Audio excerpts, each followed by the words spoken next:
So now I'm getting the impression I have to do this in order to be able to have this work, which I don't understand why you can't just lock in that audio file to that photo. That's all I want. I want to record a photo, record audio for a photo and just lock it to that. So then if I move that photo into another position, I could still be able to have that audio linked to that photo. All right, it's a little quirky, but I'm kind of figuring it out. I got to double tap the next photo to make sure it's at the beginning of that or starting on that. And then I can record. And I'm going to let this go over. I don't know. It had this 14 seconds and 14.2 seconds, but let's see what happens now.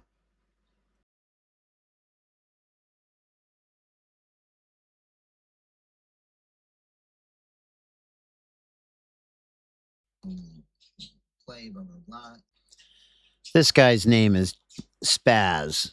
So that's really what I'm doing the play on is All That Jazz was the name of a film and a play, blah, blah, blah. And okay, let's see if this is exactly what I get because I just, it says here. Now that's interesting. Now there lies the rope. Just borrowed this, the Boston Most slide. And of course, Ben. I don't know why they painted this black, but it's reminding me of this story, which I'll talk about later if you're doing the Trail That Is Freedom, about the Great Molasses disaster, where 19 people were killed, a bunch of horses, when this huge storage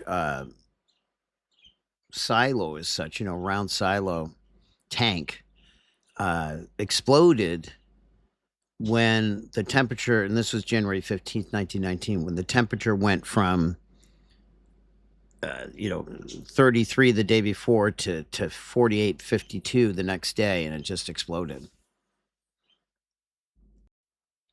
Okay, I want to get it where the cursor starts at the beginning of the next slide.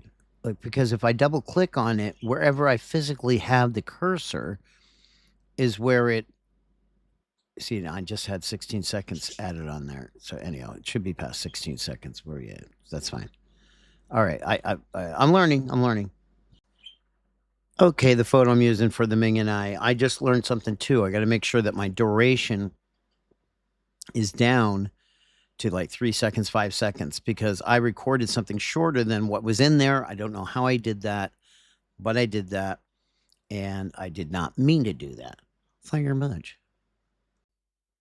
All right, so it seems I've learned the bottom line is I just click once on the slide, just make sure it's on that slide. And then I move the cursor back to the beginning of that slide. Because again, it should be smart enough to just start that record, or that is after the recording, place it at the beginning of the slide. But apparently it's not doing it. Let me do this, by the way.